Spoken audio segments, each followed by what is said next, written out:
I was once a state commissioner, and I was at a meeting in our capital, which is Lansing, Michigan, and I was sitting at a table with other people discussing how to best create policies and procedures for people with disabilities. And my hair is disappearing in Michigan. Okay, I was appointed by two different governors, so it was really interesting. And I was sitting there, and I was in my very first wheelchair, which was like a little cart, like one of those carts you see at the grocery store. That was my first wheelchair. I was sitting there, and that chair, needless to say, was uncomfortable. It was not the most comfortable thing to be in all day, every day. But that's all I had. And I'm sitting there at the meeting listening, and all of a sudden the doors open, and the doors open, and this guy comes in. I mean, all I have to say is that he was very, like, I don't know, he was different. He looked like he had some swag to him. He looked like he had been at the bar, and it was like maybe 11 a.m. That's what he looked like to me. He just looked like like a character, I was to say, like a character. He came in, and I said, "Who is this weird guy?" And he promptly plopped down next to me. And I was like, okay, I'll ignore him.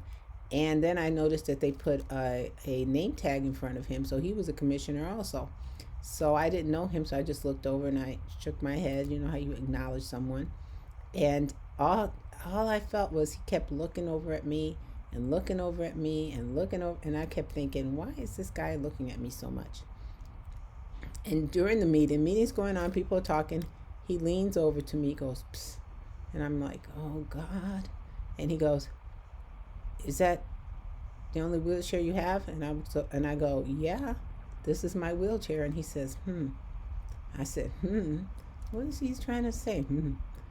So I said, you know what? Ignore him. Okay. So I just kept listening, minding my own business. And then he leans over again after about, I don't know, 10, 15 minutes. He leans over again and he goes, psst.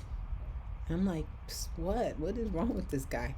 And he goes, you know what? That wheelchair doesn't look comfortable. I'm going to buy you a wheelchair. And I was like, okay, now I've really found the crazy man. He's going to buy me a wheelchair. Do you know, power wheelchairs are expensive. I mean, I don't know the exact cost of that chair, but I know my wheelchair at the time, that was some years ago, was worth at least, I don't know. I don't even want to give the wrong, but 10,000 up, somewhere around there. It's got to be. It had a lot of stuff on it. But that's what he said. I'm going to buy you a wheelchair. Who in the heck comes up to someone they don't even know and tells them they're going to buy them anything, much less a wheelchair? Well, that's what he said. And I was trying to be gracious and saying, okay, this man might have some illness or something, but whatever. So I just said, oh, I just, nicely, you know how you, okay. And that was it. Oh, at the end of the meeting, he promptly gave me his phone number and wanted mine. There was no reason to give him a fake number because he was state commissioner like I was, so he would have access to my information, so it didn't matter. So I gave him my number. So I went about my business and totally forgot about that encounter. Well, my hair keeps disappearing there. A few weeks later, I get a phone call from this guy. And he goes, can you come up to Grand Rapids, which is Grand Rapids, Michigan? And I'm in Southfield, Michigan. And I'm like, yeah, I can. For what? And he goes, because like I said, I'm going to buy you a wheelchair. So I've set up an appointment and I'd like you to come out to get fitted for the wheelchair. And I'm thinking, really? And he says, yeah. So, you know what? My gut said, just do it. Just check it out. So I said, okay, when do you want me there? So he told me. And so I gathered myself up on that date and I went with my caregiver up to Grand Rapids. When we got there, I didn't realize that this was it was like a warehouse. It was a building with a warehouse. And I was like, well, where are we going? This looks like a warehouse. It looks kind of sketchy to me. And my caregiver said, oh, let's just go in and see. So we went in, and it was a warehouse full of wheelchairs and an office, wheelchairs, all that stuff. And when I got there, he greeted me, and they took me into a room. And that, long story short, there was a medical supply company there. I was fitted for a wheelchair. And sometime later, a wheelchair was delivered to my home. Not just any wheelchair, not just a top of the line wheelchair at the time. The chair literally reclined back. Let me describe everything. It tilted up. That means I'm sitting down. I can tilt the whole seat up. I could then lean back if I wanted to. I can elevate each leg independently of the other or both together. I can, my back, the back of the chair can go up and down. I mean, this chair was something to see. And as a matter of fact, that wheelchair and that man saved my life. Because later on in my life, when caregivers, and it's hard now, but I don't want to get into it, but I actually spent 3 years of my life sleeping in that wheelchair 24/7. I slept in the wheelchair, I stayed in it all day, and at night, because it was so comfortable, believe it or not, I laid in bed in that chair for 3 years until a solution was someone came up with a solution that helped me.